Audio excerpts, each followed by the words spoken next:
मेरे समस्त प्रिय विद्यार्थियों का आपके अपने YouTube चैनल पर बहुत बहुत स्वागत करते हैं। 12वीं क्लास के जितने भी हमारे विद्यार्थी इस वीडियो को सुन रहे हैं, अच्छे से देखिए, सुनिए और चैनल को सब्सक्राइब कर लीजिए। दोस्तों, आज इस वीडियो में मैं आपको बताऊंगा त्रयोदश पाठ, यानी कि हमारी पुस्तक का सेकंड लास्ट हमारा पार्ट रहेगा। तो इस पार्ट को हम जानेंगे, अच्छे से देखेंगे, समझेंगे। बहुत ज़्यादा इसमें लंबा कुछ है नहीं। शॉर्ट का जो पार्ट है हमारा वो बहुत लंबा नहीं है, छोटा पार्ट है और पार्ट हमारा बहुत ही अच्छा है। एक प्रकार से हम कह सकते हैं कि रोचक पार्ट हम इसको कह सकते हैं। इसके अलावा ज्ञानवर्धक पार्ट हम इसको कह सकते हैं। तो देखिए दोस्तों, शुरू कर लेते हैं बिना आपका समय खराब किए।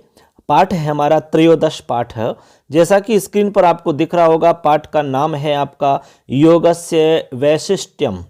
ये हमारे पाठ का नाम है मित्रों, योगस्य वैशिष्ट्यम। एक एक शब्द का अर्थ मैं आपको बताऊंगा, आपको कहीं कोई दिक्कत नहीं आएगी। चाहे आपके स्कूल में टीचर है या नहीं है, उससे कोई फर्क नहीं पड़ेगा। बस आप ये वीडियो देख लोगे तो आपको सब कुछ समझ में आ जाएगा। ऐसे ही आपको और जितने भी पार्ट हैं उन सब की वीडियोज मिल जाएंगी, कोई दिक्कत नहीं है। और जो कुछ भी मैटर आपका बचा हुआ है वो मैं आपको सब कुछ करवा दूंगा, ठीक है। मतलब पूरा मैटर आपको उपलब्ध करवा दिया जाएगा। लास्ट जनवरी में आपको सारा मैटर उपलब्ध करवा दूंगा, नोट्स के रूप में भी और वीडियो के रूप में भी, ठीक है। इसलिए चैनल से जरूर जुड़ जाए, अपने दोस्तों को शेयर कर दीजिए। दोस्तों देखिए, योगस्य वैशिष्ट्यम का अर्थ है यहाँ पर योग का महत्व। जो हमारा पाठ है मित्रों, इस पाठ का अर्थ हो जाएगा योग का महत्व। अब आप योग जानते होंगे, योग क्या होता है, आपने नाम सुना होगा योग आसन, प्राणायाम इत्यादि। बस वही योग आसन और प्राणायाम की हम इसमें बात कर रहे हैं, उसी से रिलेटेड इसमें कुछ जानकारी है। एक आपने सुना होगा दर्शन, विषय का नाम सुना होगा। दर्शन एक विषय होता है, एक सब्जेक्ट के रूप में दर्शन भी चलता है, जिसको अंग्रेजी में हम फिलॉसफी कहते हैं। उसी से संबंधित है हमारा आज का पाठ, ऐसे आप समझिए। तो चलिए बच्चों, अब हम पाठ को शुरू कर लेते हैं। पाठ का परिचय समझते हैं, इससे हमें पता चल जाएगा कि इस पाठ में क्या है। तो देखिए, प्रस्तुत पाठ पतंजलि रचित योग सूत्र पर आधारित है। पतंजलि जी के द्वारा जो योग सूत्र लिखा गया है उसी पर आधारित यह हमारा पाठ है, उसी में से लिया गया है। योग के विषय में बताया गया है इसमें। भगवान श्री कृष्ण ने भी कहा है श्रीमद् भगवद गीता में, योगः कर्मसु कौशलम, ऐसा उन्होंने कहा है। उसी योग के बारे में यहाँ बता रहे हैं। आगे कह रहे हैं कि जिसमें योगाभ्यास के माध्यम से जीवन को संयमित बनाने के लिए शारीरिक, मानसिक एवं बौद्धिक रूप से विशिष्ट उपायों का उल्लेख किया गया है तथा योग के विभिन्न स्वरूपों का सलक्षण वर्णन किया गया है, यानी लक्षण सहित वर्णन किया गया है। समझ गए? योग अभ्यास के माध्यम से जीवन को किस तरह से संयमित किया जाए, बैलेंस में किया जाए, ठीक है। इसके अलावा जैसे शारीरिक, मानसिक और बौद्धिक रूप से विशिष्ट उपायों का उल्लेख भी इसमें किया गया है, ठीक है ना। ऐसे करके आप समझ गए होंगे कि इसमें क्या है। इसके अलावा कह रहे हैं कि योग के विभिन्न स्वरूपों का इसमें लक्षण सहित वर्णन भी किया गया है। तो कुल मिलाकर के बच्चों आपको पता चल गया होगा कि इस पाठ में क्या आपको मिलेगा, इस पाठ में क्या है वो आप समझ गए होंगे। तो आगे लिख रहे हैं कि प्रस्तुत पाठ का संवाद के माध्यम से रोचक रूप में विवेचन किया गया है। कुल मिला के इस पाठ में ये बता रहे हैं कि भाई इस पाठ के अंदर संवाद है। जैसे आपस में बातचीत करते हैं ना अपन, जैसे आप दो मित्र हैं तो आपस में बातचीत कर रहे हैं, या फिर यूं कहें कि कक्षा के अंदर टीचर और जो स्टूडेंट हैं उनके बीच में वार्तालाप होता है, बातचीत होती है। उसी तरह से इस पाठ को यहाँ पर संवाद के रूप में प्रस्तुत किया गया है। आगे कह रहे हैं कि पाठ में निहित विषय वस्तु छात्रों के बहुमुखी विकास के लिए अत्यंत उपयोगी है। छात्रों के बहुमुखी विकास के लिए यह जो मैटर है इस पाठ का, ये बहुत ही उपयोगी है चहुमुखी विकास के लिए। इससे हम कह सकते हैं कि बच्चों का सर्वांगीण विकास होने में सहायक होगा। अब देखिए ये तो हमारा पाठ परिचय हो जाता है मित्रों। अब पाठ परिचय के बाद में हम आगे क्लास को शुरू रखते हैं। इस तरह से मित्रों यहाँ पर हमारा पाठ परिचय कंप्लीट हो जाता है। अब चलते हैं, आगे बढ़ते हैं दोस्तों। अब हम पाठ शुरू कर रहे हैं। देखिए यहाँ पर कोष्टक में हमें कुछ निर्देश दिया गया है। इसमें बताया गया है कि क्या हमारी स्थिति है, क्या हमारा सीन है, उस सीन को समझा रहे हैं। तो सुनिए क्या दृश्य है, स्टार्टिंग में क्या दृश्य दिखाया जा रहा है उसको कोष्टक में लिख रहे हैं। देखिए कह रहे हैं कक्षायाः दृश्यम। कक्षायाः का मतलब होता है कक्षा का, दृश्य का मतलब होता है दृश्य, ठीक है, सीन ऐसे कह सकते हैं बच्चों। दृश्य मतलब सीन, तो इसका मतलब है कक्षा का सीन, यानी कक्षा का सीन बता रहे हैं कि कक्षा किस तरह की है, कक्षा में क्या है, ऐसा उसमें बताया जा रहा है। तो लिख रहे हैं कि अद्य कक्षा विशेष रूपेण सुसज्जिता अस्ति। अद्य यानी आज होता है, कक्षा यानी कक्षा विशेष रूपेण यानी विशेष रूप से, सुसज्जिता का मतलब होता है मतलब सजना होता है। सुसज्जित का मतलब अच्छी प्रकार से भी हम कह सकते हैं, अच्छी ढंग से, और अस्ति यानी है, ठीक है। सुसज्जिता अस्ति यानी सज्जित है, सुसज्जित है। तो अर्थ हो जाएगा कि आज कक्षा विशेष रूप से सुसज्जित है, या फिर हम कह सकते हैं डेकोरेट है। जैसे हम घर को सजा देते हैं ना, मतलब गुब्बारे इत्यादि लगा करके, साफ सफाई करके, रिबन इत्यादि लगा करके, जैसे किसी का जन्मदिन होता है तो जैसे हम घर को सजाते हैं, उसी तरह से क्लास सजी हुई थी, क्लास को सुसज्जित किया गया था विशेष रूप से। आगे कह रहे हैं कि भित्तिषु। भित्तिषु का मतलब होता है दीवारों पर, दीवारों पर, भित्ति यानी दीवार होता है बच्चों, तो भित्तिषु का मतलब दीवारों पर हो जाएगा, सप्तमी का बहुवचन का रूप है। दीवारों पर योग विषयस्य विविध चित्राणि सज्जितानि सन्ति, यानी दीवारों पर योग विषयक का, विषयस्य मतलब योग विषय के विविध चित्र सजे हुए हैं। विविध चित्र यानी अनेक चित्र, सज्जितानि संति अर्थात सजे हुए हैं, डेकोरेट हो रखे हैं। बच्चों आप समझ गए होंगे कि जो क्लास है वो बिल्कुल अच्छे से सजा के उसको तैयार किया गया है।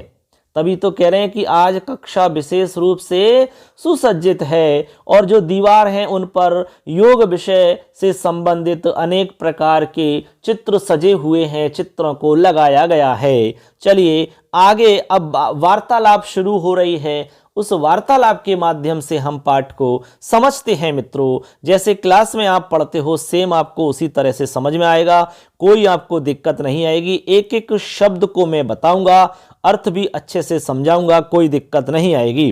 तो चलिए सबसे पहले इसमें देखिए बोल रहा है स्वप्निल है, पहला है इसमें व्यक्ति स्वप्निल। अब स्वप्निल बोल रहा है, क्या बोल रहा है, बातचीत हो रही है, सुन लीजिए। कह रहा है बलराम, अरे बलराम, अद्य कक्षायाम कोपी विशिष्ट कार्यक्रमः। बातचीत शुरू हो रही है। स्वप्निल कह रहा है कि बलराम, ये संबोधन का रूप है बच्चों। अरे बलराम, अद्य यानी आज, कक्षायाम यानी कक्षा में, कोपी यानी कोई, विशिष्ट यानी विशेष, कार्यक्रम यानी कार्यक्रम अर्थात प्रोग्राम।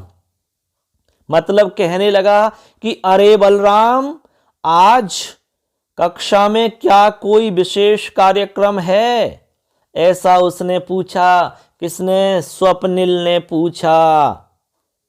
क्या आज कक्षा में कोई विशेष कार्यक्रम है? अब बलराम उत्तर दे रहा है। बलराम क्या बोल रहा है सुनिए। कहा कि अरे मित्र, अरे मित्र अर्थात अरे मित्र का मतलब होता है हे मित्र या अरे मित्र, तुम न जानासी, तुम नहीं जानते हो क्या, तुम्हें पता नहीं है क्या। इदानीम तू योग शिक्षायाः कालांशः, इस समय तो, इदानीम तू यानी इस समय तो योग शिक्षा का कालांश है। किसका कालांश है भैया? योग शिक्षा का कालांश है।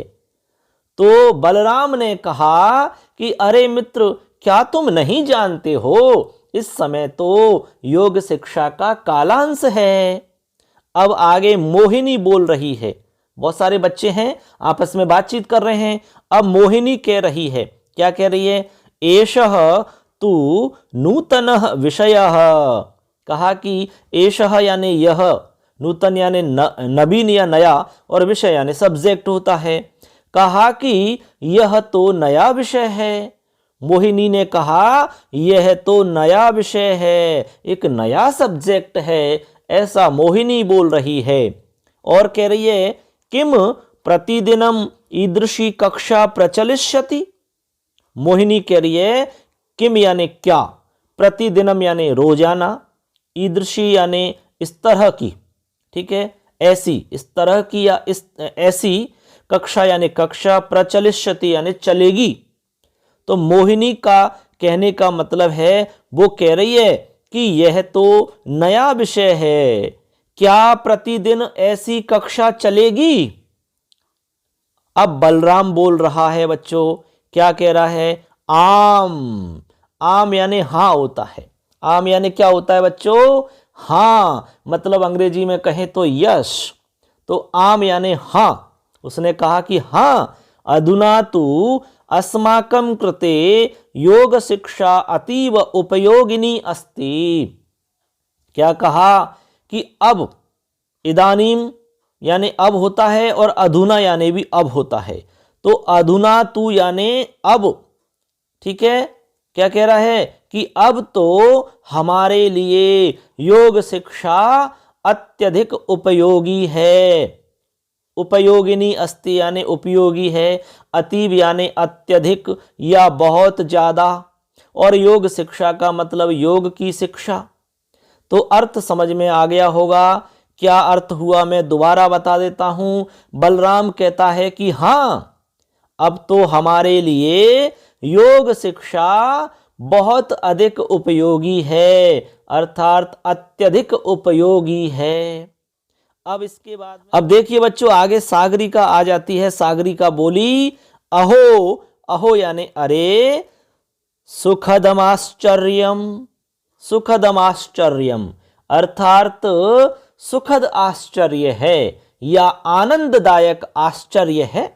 ये तो बहुत अच्छा विषय है, मजा आ गया। आनंद यानी सुख को प्रदान करने वाला आश्चर्य है, सुखदमाश्चर्यम। अहमपि गृहे मातुः मुखाद योग शिक्षायाः विषये श्रुतवती। सागरिका ने कहा कि अहम अपि यानी मैंने भी, गृह यानी घर पर, मातु मुखात यानी अपनी माँ के मुख से, योग शिक्षाया विषय मतलब योग शिक्षा के विषय में, श्रुतवती यानी सुना है। सागरिका ने कहा कि भाई मैंने भी घर पर अपनी माँ के मुख से योग शिक्षा के विषय में सुना है, मैंने भी सुन रखा है कुछ ना कुछ। अब सागर है। अब सागर बोला किम विद्याध्यनेपि अस्योपयोगो वर्तते। कहा कि क्या, किम यानी क्या होता है बच्चों, किम यानी क्या, विद्या अध्यनेपि यानी विद्या रूपी अध्ययन में भी, अस्य यानी इसका, उपयोग यानी उपयोग, वर्तते यानी है। तो अर्थ हो जाएगा क्या विद्या अध्ययन में भी इसका उपयोग है, किसका, योग शिक्षा का।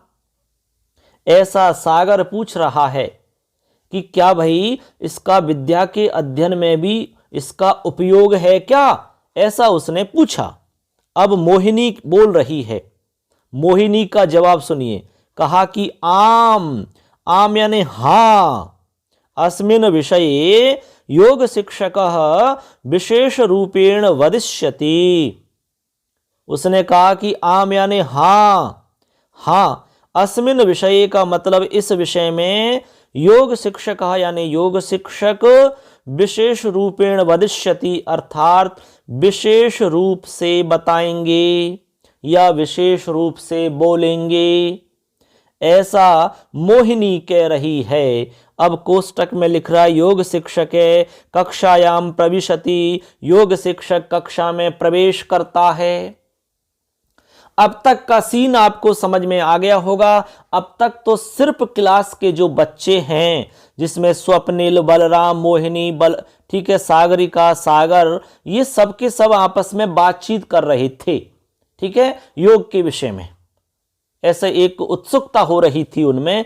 अब इतने में ही क्लास में टीचर का प्रवेश हो जाता है। अब आगे का सीन क्या है वो सुनिए आप। आगे क्या बात। जैसे ही टीचर का क्लास में प्रवेश होता है, उसी समय सारे बच्चे बोलते हैं, देखिए, छात्रा नमो नमः आचार्य। अरे नमो नमः आचार्य का मतलब क्या होता है? नमो नमः यानी नमस्कार होता है बच्चों।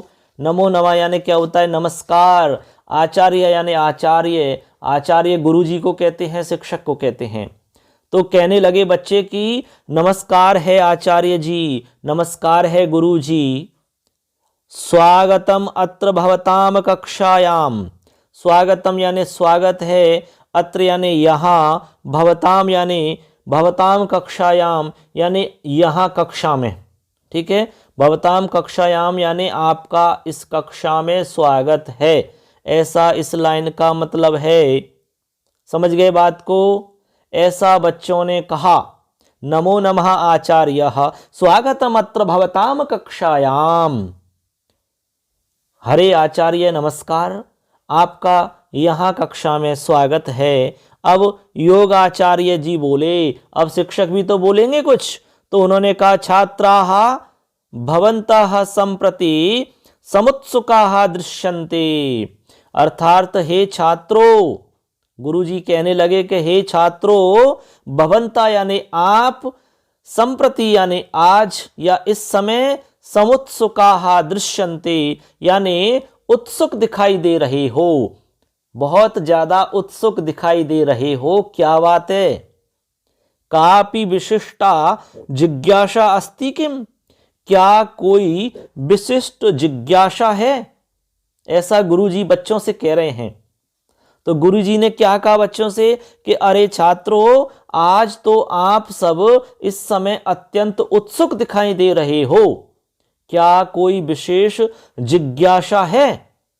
अब सागर बोला, भो आचार्य, अरे गुरुजी, वयम सर्वे योगस्य उपयोगितायाः विषये सम्यक रूपेण ज्ञातुम उत्सुकः स्मः। क्या बोला सागर ने?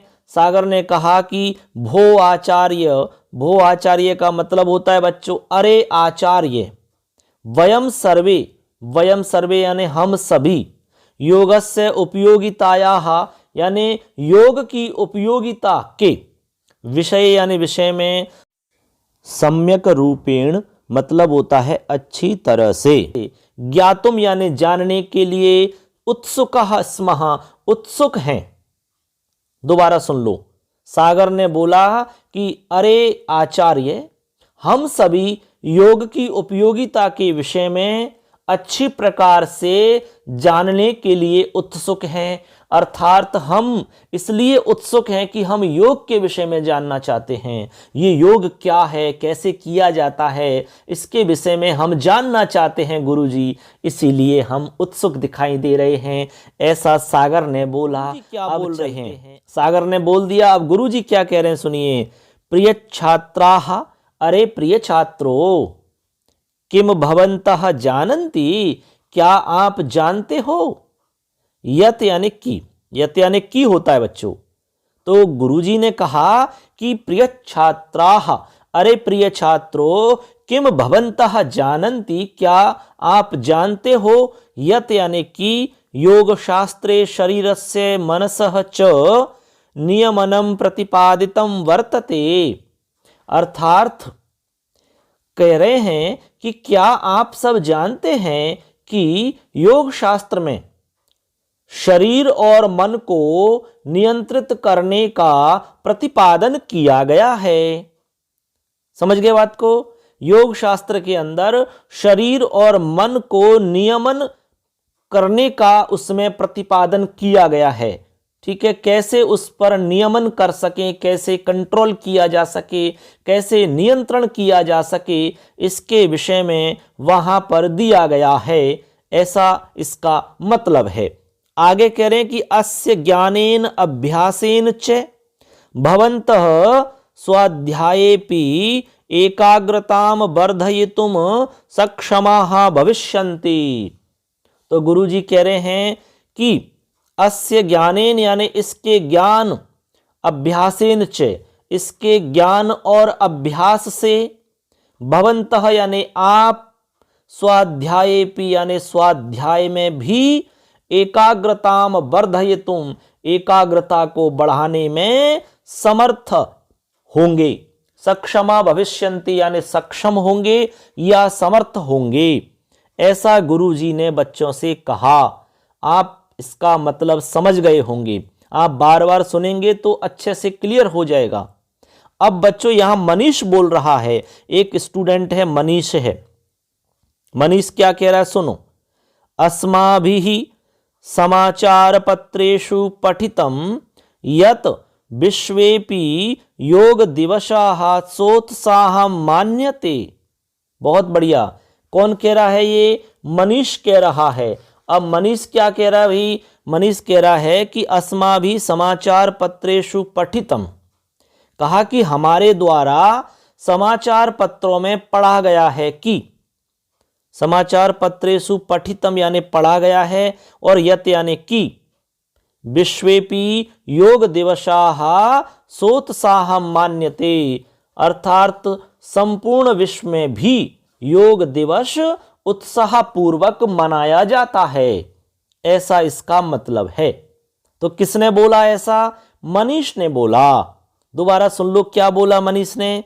मनीष ने कहा कि अस्माभिः समाचार पत्रेषु पठितं यत विश्वेपि योग दिवसाः सोत्साहं मान्यते, अर्थात हमारे द्वारा समाचार पत्रों में यह पढ़ा गया है कि संपूर्ण संसार में भी योग दिवस उत्साह पूर्वक मनाया जाता है। अब देखिए मनीष की बात को सुनने के बाद में योगाचार्य जी क्या बोल रहे हैं, अर्थात गुरु जी क्या कह रहे हैं, सुनिए। गुरु जी ने कहा साधु उक्तम, अर्थात साधु उक्तम का मतलब होता है सही कहा, यानी सही कहा गया है। साधु यानी अच्छा या सही, उक्तम यानी कहा गया, यानी अच्छा ही कहा है या सही कहा है।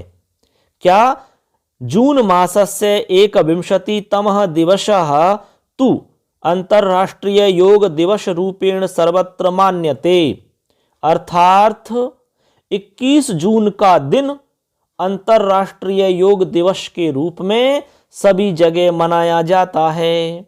किस रूप में मनाते हैं बच्चों, 21 जून को अंतर्राष्ट्रीय योग दिवस के रूप में सभी जगह मनाया जाता है, ऐसा योगाचार्य जी अर्थात गुरु जी कह रहे हैं बच्चों से।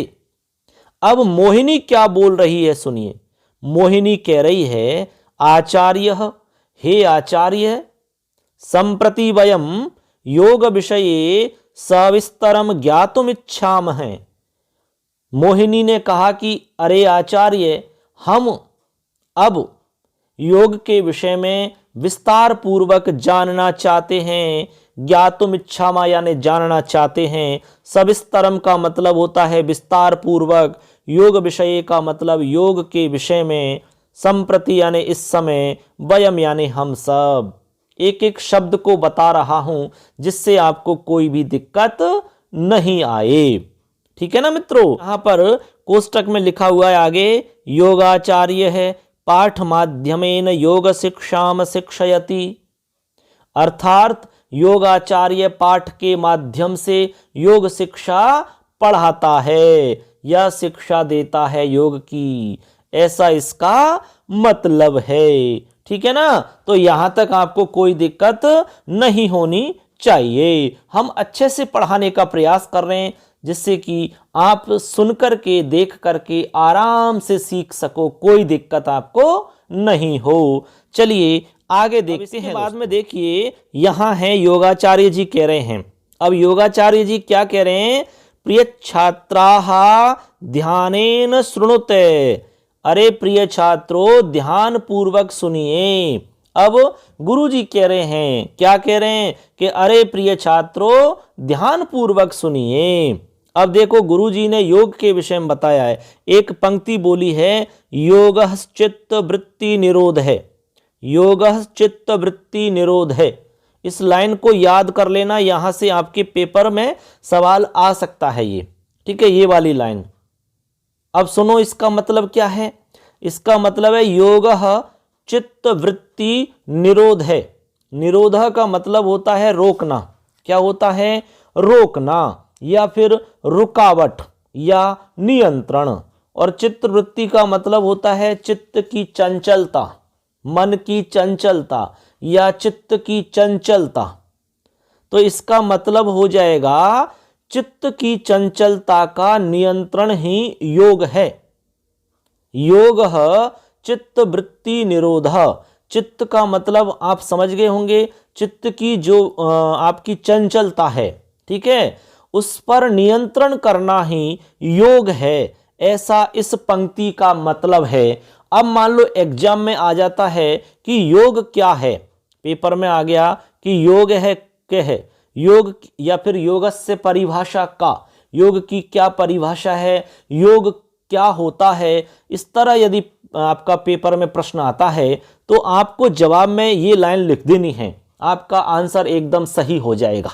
क्या लिखोगे? योगः चित्त वृत्ति निरोध है, ठीक है। ऐसे आपको ध्यान रखनी होगी ये वाली पंक्ति। अब चलते हैं आगे। मोहन बोल रहा है। कौन है? मोहन। देखिए क्या कह रहा है, चित्त वृत्ति निरोध अथ किम तात्पर्यमस्य। मोहन कहने लगा कि चित्त वृत्तियों का निरोध अर्थात नियंत्रण, इसका क्या तात्पर्य है। बच्चों की समझ में नहीं आया तो मोहन ने बोला कि चित्त वृत्ति निरोध, चित्त वृत्तियों पर नियंत्रण करना, इसका क्या तात्पर्य है, ठीक है। अब योगाचार्य जी जवाब दे रहे हैं। क्या कह रहे हैं? चित्त वृत्ति नाम भेदः लक्षणम चावगच्छन्तु प्रथमम ततः विस्तरेण बोधयामि। अब योगाचार्य जी ने कहा कि सबसे पहले चित्त वृत्तियों का भेद और लक्षण जानिए। चित्त वृत्ति नाम भेदः लक्षणम च अवगच्छन्तु प्रथमम। कहा कि सबसे पहले चित्त वृत्तियों का भेद और लक्षण अवगच्छन्तु यानी जानिए, ततः उसके बाद विस्तरेण बोधयामि। कहा कि उसके बाद विस्तार पूर्वक मैं समझाता हूं तुम्हें, ऐसा उन्होंने बोला। अब क्या बोला उन्होंने, देखिए यहां पर एक पंक्ति लिखी है। क्या लिखी है? प्रमाण विपर्य विकल्प निद्रा स्मृतयः इति। ये एक पंक्ति है, प्रमाण विपर्य विकल्प निद्रा स्मृतयः इति। ऐसी उन्होंने एक पंक्ति बोली गुरुजी ने। इस पंक्ति का क्या मतलब है? देखिए यहां पर आपको दिखाई दे रहे होंगे 5 शब्द। कितने? 5 शब्द। कौन कौन से हैं मैं अभी बता देता हूं आपको। एक तो है प्रमाण, उसके बाद में है विपर्य, उसके बाद में है विकल्प, उसके बाद में है निद्रा और उसके बाद में है स्मृति। ये यहां पर 5 आपको नाम दिखाई दे रहे हैं। क्या नाम दिखाई दे रहे हैं आपको पता लग गया? एक तो है इसमें प्रमाण विपर्य विकल्प निद्रा स्मृति, जैसा कि नीचे आपको किताब में भी लिखा हुआ दिखाई दे रहे हैं। ये 5 के नाम आपको नीचे दिख रहे होंगे, इसलिए कोई दिक्कत नहीं है। अब यहां पर जो गुरुजी हैं वो योग के विषय में बता रहे हैं। किसके विषय में बता रहे हैं? योग के विषय में बच्चों को बता रहे हैं। तो उन्होंने ये पंक्ति बोली और कह रहे हैं कि प्रमाण विपर्य विकल्प निद्रा स्मृतयः इति। अब एक एक को अलग अलग बता रहे हैं। अब देखिए बच्चों, यहां पर जो अभी हमने नाम बताया आपको 5, उनको एक एक को यहां पर स्पष्ट किया जा रहा है, एक एक को समझा रहे हैं। सबसे पहले है प्रमाणम। तो प्रमाण के लिए यहां कह रहे हैं अर्थात प्रत्यक्षानुमानागमाः प्रमाणानि। अर्थात इसका मतलब हुआ कि प्रत्यक्ष, अनुमान और आगम प्रमाण हैं। इसका मतलब हो गया कि प्रत्यक्ष, अनुमान और आगम प्रमाण हैं। प्रमाण का मतलब होता है एक प्रकार से प्रूफ करना, ठीक है, प्रूफ करना, प्रमाण। तो यहां कह रहे हैं कि प्रत्यक्ष, अनुमान और आगम जो हैं ये क्या है, प्रमाण हैं, ऐसे समझना है। तो मान लो पेपर में प्रश्न आया कि प्रमाण क्या है, तो आपको लिखना है प्रत्यक्षानुमान आगमाः प्रमाणानि, ऐसे आप लिख सकते हैं, ठीक है ना। आगे चलिए, अब देखिए आगे देखते हैं। आगे है इसमें विपर्यय। विपर्यय के बारे में लिख रहे हैं, अर्थात विपर्ययो मिथ्या ज्ञान मतद रूप प्रतिष्ठितम, ठीक है। इसका मतलब क्या हुआ, इसका मतलब है कि विपर्यय अर्थात असत्य ज्ञान और असत्य रूप की प्रतिष्ठा विपर्यय है, ऐसा इसका मतलब है, प्रतिष्ठिम, ठीक है। तो ये हो गया आपका विपर्यय है। आगे है 3 नंबर पे विकल्प है। विकल्प के आगे लिख रहा है, अर्थात शब्द ज्ञानानुपाति वस्तु शून्यो विकल्प है। इसका मतलब होता है बच्चों, शब्द जन्य ज्ञान से रहित, शब्द जन्य ज्ञान, शब्द ज्ञानानुपाति का मतलब है शब्द जन्य ज्ञान, यानी शब्द से उत्पन्न होने वाला जो ज्ञान है, उस ज्ञान से रहित वस्तु शून्य जो होगा उसको हम विकल्प कहते हैं। क्या कहते हैं, विकल्प कहते हैं। ये दर्शन की बातें हैं, आपको ज्यादा डिटेल से समझने की जरूरत नहीं है, केवल आपको सिंपल चीज समझनी है बस, क्योंकि डिटेल से समझोगे तो आपको बहुत दिक्कत आएगी इसमें, क्योंकि ये एक साइकोलॉजी का हमारा टॉपिक है। मैं आपको शॉर्ट में समझाने का प्रयास कर रहा हूं, बिल्कुल आसान तरीका से। तो यहां कुल मिला के विकल्प क्या होता है, ऐसा पेपर में आ सकता है। प्रश्न आ गया कि विकल्प है कह, विकल्प क्या है, तो उत्तर लिखना होगा शब्द ज्ञानानुपाति वस्तु शून्यो विकल्प है। हिंदी में हो गया कि शब्द ज्ञान से रहित वस्तु शून्य जो होता है उसे विकल्प कहते हैं, ऐसा इसका मतलब है। आगे है निद्रा। निद्रा के आगे लिख रहे हैं, अभाव प्रत्यालंबना वृत्तिर निद्रा। इसका मतलब हो गया कि अभाव जन्य ज्ञानाश्रित वृत्ति निद्रा है।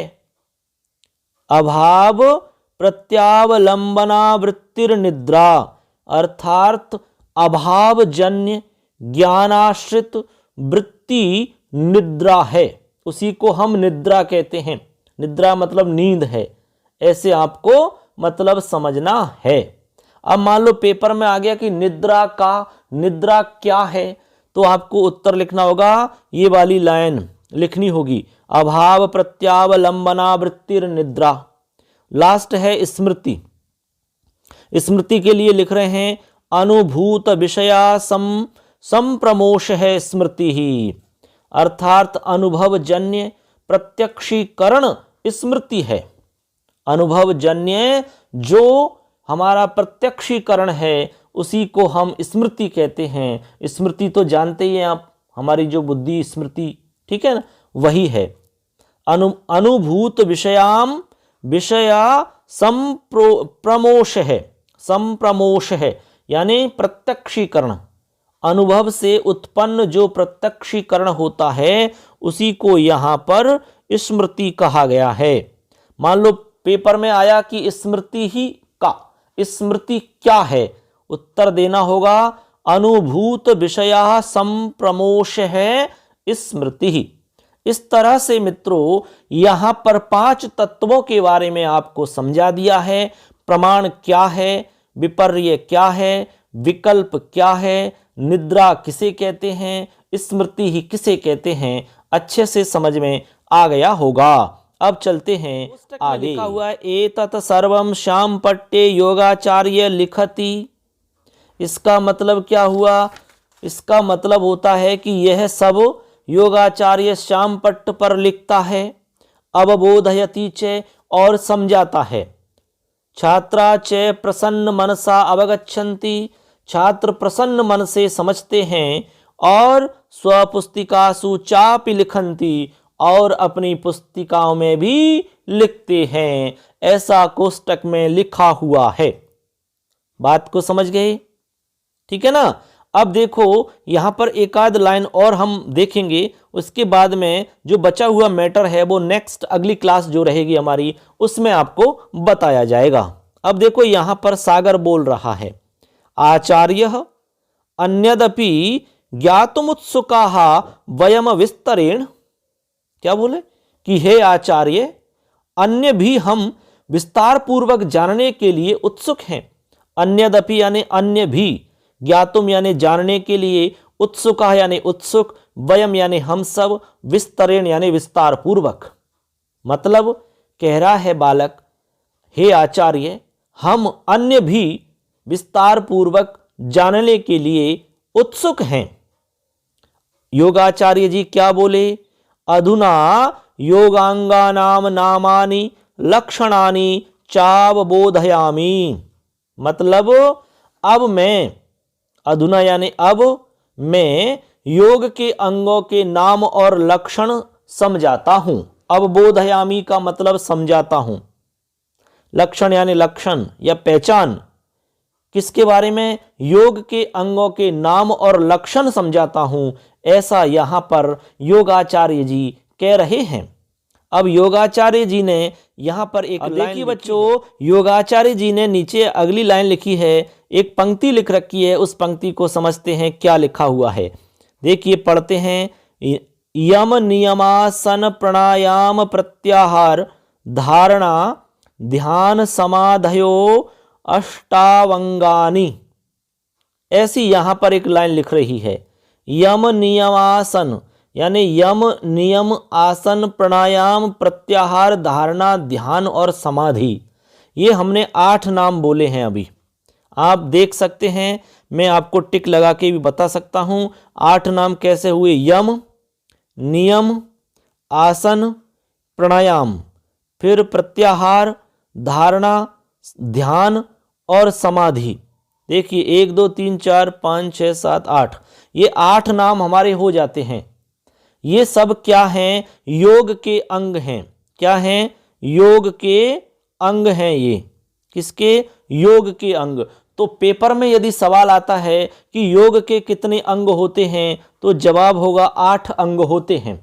योग के कितने अंग होते हैं, 8। अब कौन कौन से होते हैं, तो ये हमारी पंक्ति लिखी हुई है, इस पंक्ति को लिख सकते हैं या फिर अलग अलग नाम लिख सकते हो आप। नाम याद रखना है, एक तो है यम, नियम, आसन, प्राणायाम, प्रत्याहार, धारणा, ध्यान, समाधि।